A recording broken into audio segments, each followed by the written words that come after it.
मराठी माणसाचे 3 weak point आहेत. यातला पहिला वीक पॉइंट नाटक, त्यानंतर राजकारण आणि तिसरं म्हणजे क्रिकेट. या तीनही गोष्टींवर मराठी माणूस भरभरून प्रेम करतो आणि तितकंच ओघवतं बोलतो, ओघवतं जगतो. आणि त्यामुळे मुंबई किंवा महाराष्ट्रासारख्या ठिकाणी या तिन्ही क्षेत्रामध्ये जी रसिकता किंवा जो अभ्यासूपणा मराठी माणसाने जपलेला आहे तितका क्वचितच दुसऱ्या कोणीतरी जपलेला आहे. पण आता यातलं नाटकाचा जर आपण विचार केला तर दर्जेदार नाटकं रंगभूमीवर येत नाहीयेत अशी एक ओरड केली जाते. दुसरीकडे राजकारण हे तर आता मराठी माणसाच्या हाती राहिलेलंच नाहीये. ते परप्रांतीयांनी किंवा मग उत्तर भारतीय, बिहारी आणि त्याचप्रमाणे गुजरात्यांनी आपल्या काबूत ठेवलंय का मुंबईसारख्या महानगराचं राजकारण. आणि तिसरी गोष्ट आहे क्रिकेट.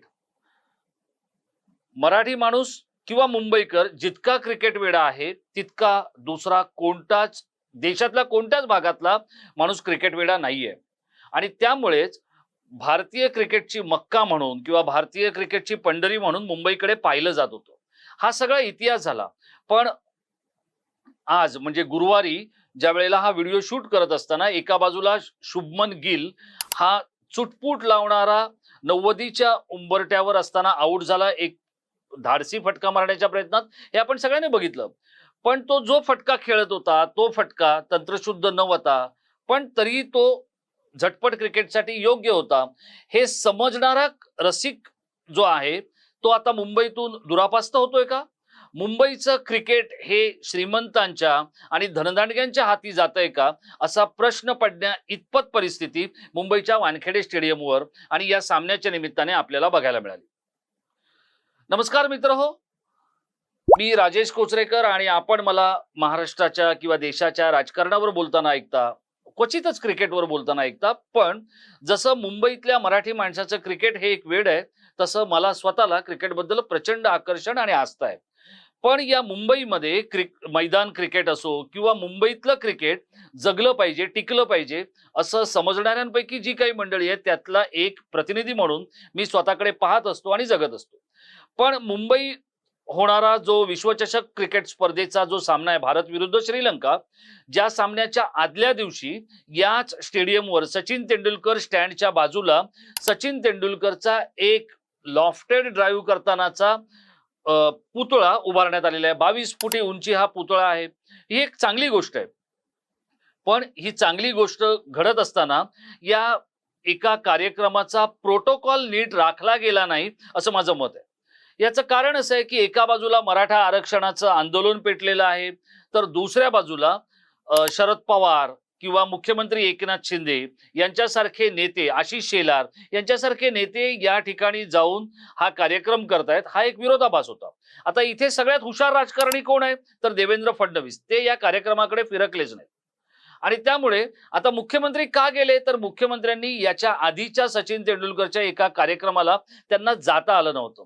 सचिन तेंडुलकर भारतरत्न आहे म्हणून ते त्याच्या कार्यक्रमाला जाणं अपरिहार्य आहे. आणि एका विचित्र कठीण परिस्थितीमध्ये या कार्यक्रमाला मुख्यमंत्र्यांनी उपस्थिती दिली. ते गेले, त्यांनी उद्घाटनाचा किंवा तो जो सोहळा होता तिथपर्यंत ते राहिले. या पुढाऱ्यांनी भाषणं केली, सगळं झालं. सचिन तेंडुलकरही लगोलग निघून गेला कारण हा कार्यक्रम प्रचंड गोंधळात आणि अस्ताव्यस्त अशा वातावरणात आयोजित करण्यात आला होता. या कार्यक्रमाचा पायपोस कोणाच्या पायात नव्हता.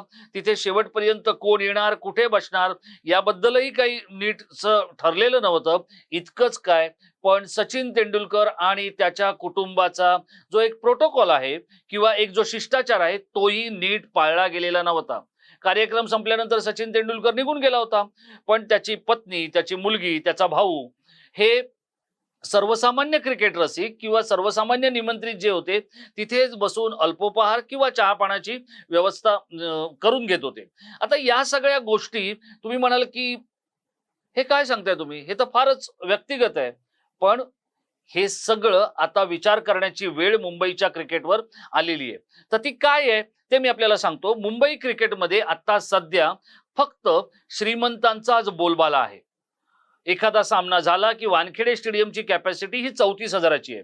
आता पहिल्यांदा असं झालं, अमोल काळे जे देवेंद्र फडणवीसांचे राईट हँड समजले जातात किंवा देवेंद्र फडणवीस आणि अमोल काळे हे काही वेगळे आहेत असं समजण्याचं कारण नाही.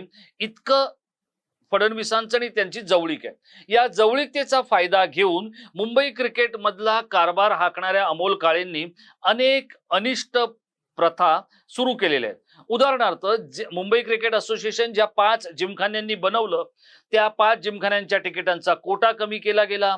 इतकंच काय, पण आता जे न्यू हिंद सारखे क्लब आहेत जे मुंबईमध्ये अजून कल्पेश कोळी सारखी स्पर्धा घेत आहेत किंवा प्रत्यक्षात मैदानावर जाऊन गोपाळ कोळींसारखे जे लोक आहेत ते कोचिंग करतायत, सचिन कोळींसारखी त्यांना साथ देणारी त्यांची दुसरी पिढी आहे जी हॅरी शिल्ड आणि गाईड शिल्ड मध्ये एका पाठोपाठ एक चांगले खेळाडू येतील की नाही हे बघतायत.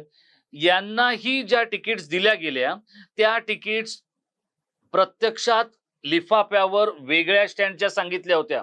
म्हणजे दर्जेदार स्टँडचं नाव लिफाफ्यावर लिहिलेलं होतं आणि आतमध्ये कुठेतरी अडगळीतल्या अडचणीतल्या तिकीट्स दिल्या गेल्या. हे फक्त मी उदाहरण सांगतोय, असं अनेक क्लबच्या बाबतीत घडलंय. मग या तिकीट्स गेल्या कुठे आणि या तिकीट्स कोणी काळा बाजारात विकतंय का? प्रत्यक्षात सगळ्यात कळीचा मुद्दा हा आहे की जर 34,000 तिकिटांची क्षमता आहे तर मुंबई क्रिकेट असोसिएशन किती तिकीट छापते हा एक संशोधनाचा, कळीचा आणि तितकाच महत्वाचा प्रश्न आहे. या प्रश्नावर कोणीच बोलत नाहीये.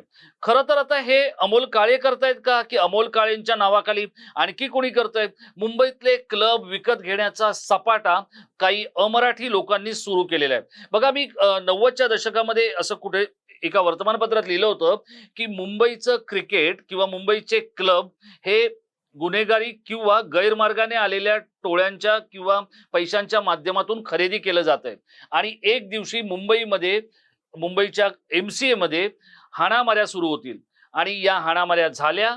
हे काही लोकांनी पाहिलं, त्या संदर्भातले निषेध झाले. हे जे मी म्हटलं होतं ते सगळं होत होतं. आता मी पुन्हा सांगतोय की मुंबईतलं क्रिकेट हे मराठी क्रिकेट प्रेमींच्या किंवा अस्सल क्रिकेट प्रेमींच्या हातून दुरापास्त होणार आहे आणि ते ज्यांना खेळ कळत नाही, की जे फक्त खेळाकडे आकर्षणाचंच एक मनोरंजनाचं साधन म्हणून येतात, अशा लोकांच्या हातात आणि कॉर्पोरेट्सच्या हातात हे क्रिकेट जातंय. मुंबईचं क्रिकेट हा देशाचा एक गौरव होता, तो आता नामशेष होतोय का अशीच शक्यता आणि असं चित्र ज्याला आपण क्रिकेटचा देव म्हणतो त्या सचिन तेंडुलकरच्या पूर्णाकृती पुतळ्याच्या उद्घाटनाच्या पूर्वसंध्येला किंवा त्याच दिवशी आणि त्यानंतरच्या म्हणजे सामन्याच्या पूर्वसंध्येला आणि सचिनच्या पुतळ्याच्या उद्घाटनाच्या दिवशी आपल्याला बघायला मिळत होतं. सचिन तेंडुलकरने आपल्या आयुष्यातले काही किस्से सांगितले. हे जरी खरं असलं आणि त्याचं या क्रिकेटवर किती प्रेम आहे ते त्याने म्हणजे सुनील गावस्करांना बघत, सुनील गावस्करांना आयडॉल मानत आपण क्रिकेट खेळलो. आता ज्या पद्धतीचं क्रिकेट आणि ज्या पद्धतीची मुंबई क्रिकेटची अवस्था आणि व्यवस्था निर्माण झालेली आहे ते पाहिल्यानंतर दुसरा एखादा सचिन आपल्याला येणाऱ्या पुढच्या काही काळामध्ये मिळणार आहे की नाही हाच प्रश्न या सामन्याच्या निमित्ताने समोर आलेला आहे. आणि जर अशा पद्धतीचं चित्र सुरू राहिलं तर मराठी माणसाचे जे 3 वीक पॉइंट होते म्हणजे नाटक, राजकारण हे दोन्ही त्याच्या हातून गेलेले आहेत. आता तिसरं क्रिकेट राहिलंय तर तोही धनदांडग्याने आपल्या काबूत घ्यायचं ठरवलेलं आहे. त्यामुळे आता अस्सल मराठी माणसाला आणि अस्सल क्रिकेट प्रेमींना विचार करावा लागेल. मग ते काळे असो किंवा शेलार असो, पवार असो किंवा आणखी इतर कोणतेही, मेहता असो, शहा असो, यांच्या या सगळ्या सत्ताकरणामुळे आणि सत्तेच्या खेळामध्ये क्रिकेट कुठेतरी हरवणार नाही ना? मराठी माणसाचं, मराठी मुलगातलं, मुंबईतलं क्रिकेट हे जिवंत राहणार की नाही याचाच आता सगळ्यात मोठा प्रश्न आहे. आपल्याला काय वाटतं? मुंबई ही भारतीय क्रिकेटची पंढरी होती. या पंढरीतलं पावित्र्य किंवा ह्या क्रिकेटमध्ये ज्यांना खरंच आध्यात्मिकता दिसते असे लोक MCA मध्ये नजीकच्या काळात येणार आहेत का? की फक्त राजकारण्यांच्या काळ्या पैशांचे पांढरे पैसे करणारे लोक या ठिकाणी येणार आहेत आणि धुडगूस घालणार आहेत? ज्यांना क्रिकेट कळत नाहीत तेच क्रिकेट मधलं काळं गोरं बघायला शिकवणार आहेत.